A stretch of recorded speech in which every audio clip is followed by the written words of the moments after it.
been on of education.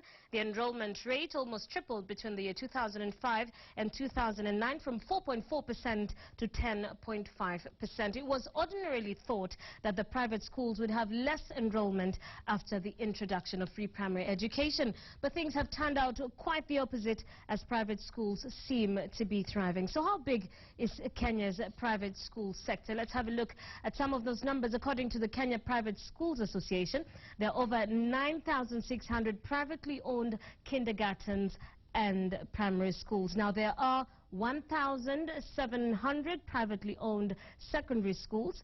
Now, the number of children attending private kindergartens and primary schools as of the close of last year stood at 2.1 million, which is about a fifth of the overall enrollment to primary school.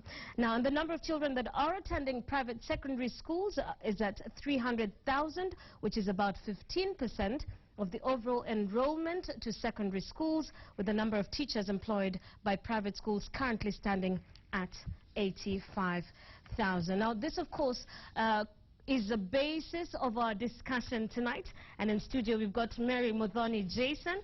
She's the proprietor and managing director of St. Petrock's Primary School in Embu County, and we're of course excited to host somebody from outside Nairobi County in a long time. So thank you so much for joining us on the Business Center tonight. Mary, just to start us off, you were a teacher for a long time before you decided to venture into the business of education. Tell us a little bit about your beginning. I taught for 10 years. I taught in two schools, Moi High School, Ndirori, later transferred to Nairobi, Moi Girls School, Nairobi, famously known as CABS. And after my 10 years, I thought I needed to follow my dream. And my dream was to start up a school.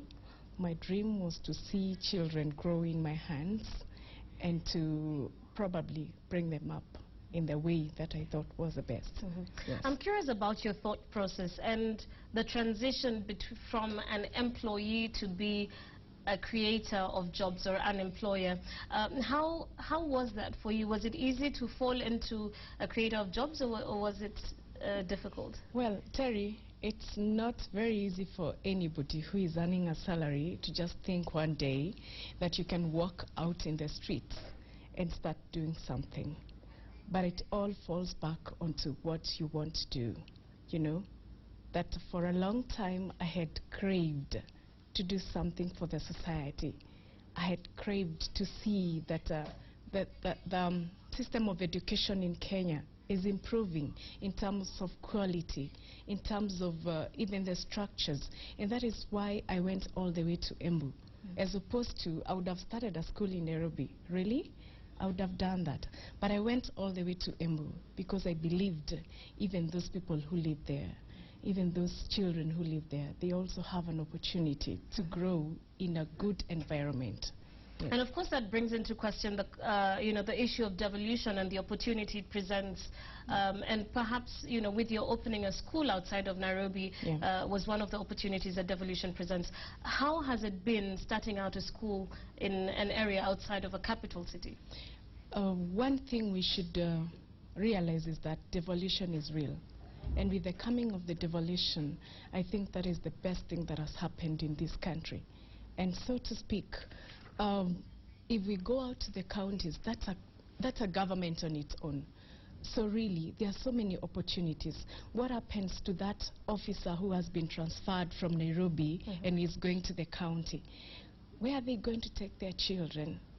Yes, so we have to go back to the counties, invest in better schools, invest in infrastructure, invest in every other way so that we can accommodate people in a wholesome way. Using your experience and of course for the benefit of those who are interested in venturing into education as a business, quickly take us through a step-by-step guide. Where did you start? Where did you have to register somewhere? How much money did you need? How much land did you need? Where did you get it? And that sort of thing, just so that we can understand what the process of setting up a school is like.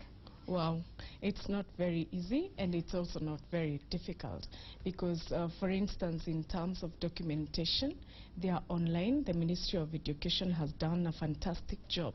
You can just go online and download the forms and fill them in. Then government offices are open. Just walk in.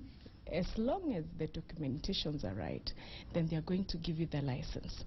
The Ministry of Health, they have to come and inspect the school. Probably in terms of how much I have used, well, it took probably the little that I had, and they are bank steady these days. Walk to Equity Bank, Mwangi will give you money. I mean, there are all those places that you can source money from. You can even partner with someone. But for me, I think the banks are the best. All right. Yes. How about getting teachers? What was your first stop? How do you go about hiring teachers? How do you go about selecting the kind of teachers that you were looking for? One thing that you must realize is that there are very many teachers out there who are not employed. And every year, there's an overflow. So one, I advertise in the newspaper, and I tell them, if you're interested, please apply. Probably there are those who just walk in, like when they hear this is the managing director, St. Petrock, they'll get interested to know which is this new school, probably. And there are also those people who come, who are working very far. You're in Mombasa and you want to come back home to your county, to grow your county, so they will apply. And we go through a process with a panel, and that is how we get our teachers. First, you must apply, then you're selected to come to the panel, and then you're hired, probably. Yes. How about getting students? And I say this knowing very well that you're in your mid-30s. Pretty young, I must say. How do you convince Women parents? don't give their ages. Women don't give their ages. Okay, I'll stick to mid-30s. But how do you convince parents to bring their children to a brand new school? And this is just, you know, in line with if somebody wants to start a school, how do they go and convince people out there that my school is worth bringing your children to? Maybe I would start with the two main challenges, which is one that you have mentioned, getting the parents on board, and also by the virtue that the government does not give any rebates on investment capital, really, it gets you running, you know. As for the parents, you really have to use probably very many means, you know, where people meet, because sometimes one of the fears that the parents have is, this is a new school, can I trust them? Do you think my children are going to pass? And again, there's also that that thing that we've put in mind with the parents, that if they don't get 400 and above, then they are failures, probably. So changing the parents into a more in a way that they can accept it's not all about marks, it's about character, it's about attitude, and that is what is going to bring the excellence, has been the most difficult task.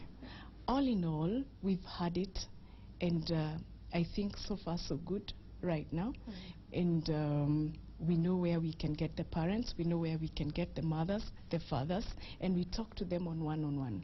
Basically, I'm online with the parents, I'm on WhatsApp, I'm on Facebook, I'm all over. As the managing director, I still talk to them, you know, because I need to put them in a place where they feel that they are comfortable. Yeah. What can you tell entrepreneurs who are keen on getting into education as a business? What opportunities are there? How long does it take to break even, if you have broken even, that is? And maybe you can tell us a little bit about that as well. Well, I wouldn't really say that I have broken even, but I'm on the right path. And I would tell entrepreneurs that patience, because it's not going to happen overnight. You have to be patient. You have to probably use what you have. You have to go broke a little, you know. It depends on how much you are enrolling at the same time. Are you enrolling many students? And how much are you charging?